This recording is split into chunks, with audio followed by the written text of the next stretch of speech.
27º domingo do tempo comum, ano A. Primeira leitura, Isaías 5, 1 a 7, Salmo 79. Segunda leitura, Filipenses 4, 6 a 9, Evangelho, Mateus 21, 33 a 43. Graças à sequência textual, não é difícil de se perceber que o diálogo continua entre Jesus e os mesmos interlocutores, os sumos sacerdotes e os anciãos do povo. Pelo versículo 45, porém, sabe-se que os anciãos eram fariseus. Pelo conhecimento que tinham das Escrituras, esses interlocutores se deram conta imediatamente de que Jesus contou a parábola em função deles. Por isso, tentaram reagir, mas tiveram que recuar. Procuravam prendê-lo, mas ficaram com medo das multidões, pois elas o consideravam um profeta. Versículo 46. A temática, mais uma vez, gira em torno da vinha, símbolo do povo eleito. É oportuno lembrar que Noé, após sair da arca com a sua família e os animais, foi o primeiro a plantar uma vinha, Gênesis 9, 20, mas se embriagou com o seu fruto, e isto gerou um problema familiar que redundou em maldição para o segundo filho, Cam. Já o Salmo 104, versículo 15, afirma de modo positivo que o vinho alegra o coração do ser humano. O tema da vinha, com valor simbólico, aparece com frequência em vários textos do Antigo Testamento. Nos códigos legislativos do Pentateuco, ao lado da oliveira, serve para indicar a grandeza do dom da terra de Canaã, concedida aos filhos de Israel. Por isso, se houvesse um dano à vinha, deveria haver indenização. Durante o ano sabático, o dízimo da colheita era destinado ao levita, ao estrangeiro, ao órfão e à viúva. A caridade feita era revertida por Deus em bênção sobre o trabalho do ser humano e a fecundidade do solo.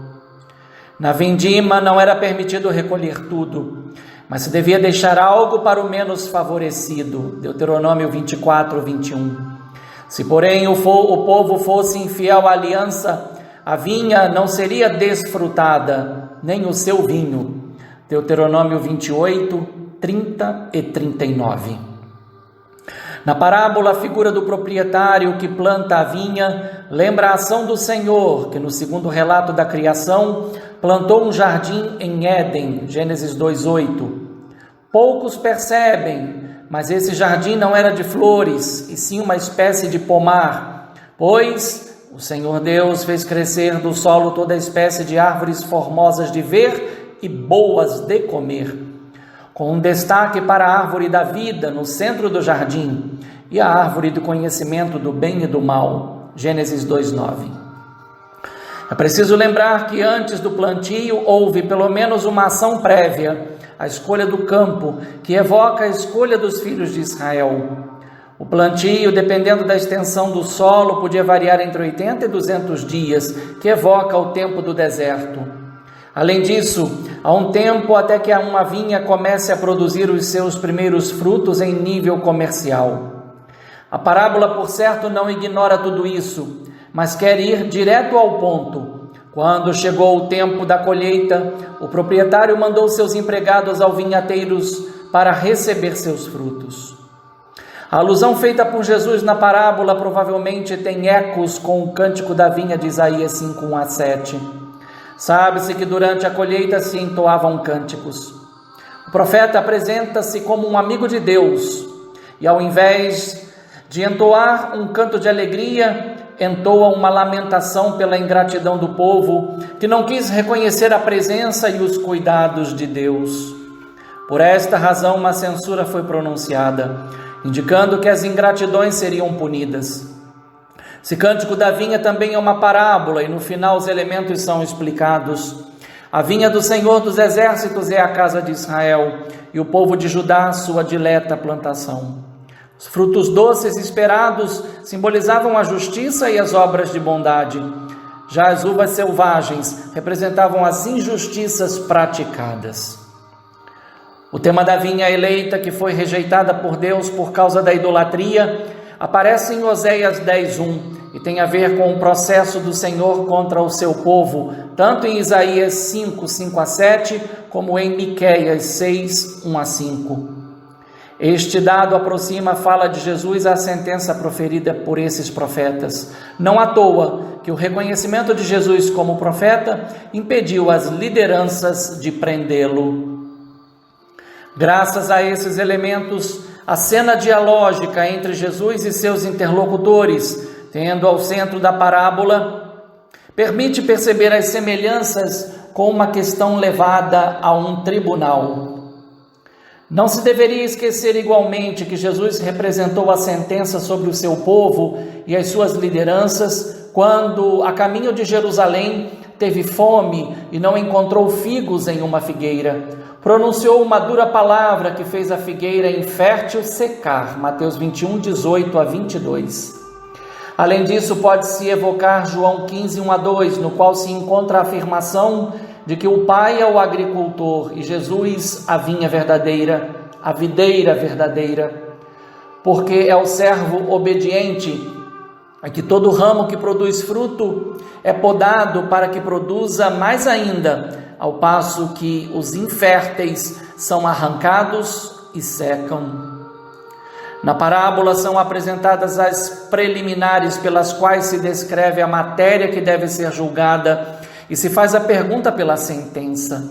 Jesus quis o juízo dos seus interlocutores, que acabaram por se autocondenar. Arrendará a vinha a outros vinhateiros, que lhe entregarão os frutos no tempo devido. Então, o caso apresentado por Jesus em forma de casuística é, na verdade, uma retrospectiva que, no presente da narrativa, evoca o passado profético em razão do futuro. O processo de Jesus pelo Sinédrio, presidido pelo sumo sacerdote, acompanhado dos anciãos do povo, fariseus partidários na sentença condenatória. Nesse sentido, as relações ficam facilmente estabelecidas, como em Isaías 5:7. O proprietário é Deus Pai, a vinha é o povo eleito, os vinhateiros são os líderes, os empregados são os profetas e o Filho é Jesus. Há um detalhe a mais em Marcos e Lucas, pois se diz, o meu Filho amado. Esta referência é próxima ao conteúdo da voz do Pai no batismo e na transfiguração. Com base na sentença emitida pelos interlocutores, Jesus aponta o efeito da rejeição através do Salmo 118, versículos 22 e 23. Tal uso favoreceu uma transposição, pois a vinha recebeu seu real significado, o reino de Deus. No lugar da sentença de morte dada pelos interlocutores, Jesus ficou apenas com a segunda parte. O reino de Deus vos será tirado e confiado a um povo que o fará produzir seus frutos. Este elemento caracteriza a comunidade de Mateus, que se abriu para a entrada de gentios convertidos, que inclusive começaram a assumir papel de liderança. Ajuda ainda na compreensão perceber a forma como Jesus fez alusão às ações do proprietário. São 4 atitudes iniciais: plantar, cercar, fazer o lagar e construir uma torre. Nota-se que a ação de plantar se relaciona com fazer o lagar, e a ação de cercar se relaciona com construir a torre. Estas ações representam o cuidado. Quando tudo estava pronto, isto é, quando o que cabia ao proprietário fazer estava feito, tomou uma atitude comum, arrendou-a a vinhateiros. Seguida de outra ação, de certa forma incomum, viajou para o estrangeiro. É sem dúvida um ato de confiança que, por um lado, evoca o dom da terra prometida ao povo e, por outro lado, é um modo de experimentar o ser humano quanto ao uso da liberdade. O motivo da parábola encontra-se na pergunta que Jesus dirigiu aos sumos sacerdotes e aos anciãos do povo. Em função destes, ela foi contada. Por certo, Jesus quis ouvir o juízo que seriam capazes de emitir. A resposta dada está na direção da lei do talião. Os vinhateiros se tornaram réus de morte violenta porque espancaram, mataram e apedrejaram os empregados dos 2 grupos e no final revelaram a própria ambição e desejo de usurpar o bem que não lhes pertencia, matar o filho do proprietário, o herdeiro, a fim de que ficassem com a vinha. Na antiguidade, a terra de um estrangeiro, caso ficasse sem herdeiros naturais, poderia se tornar propriedade de quem a cultivasse.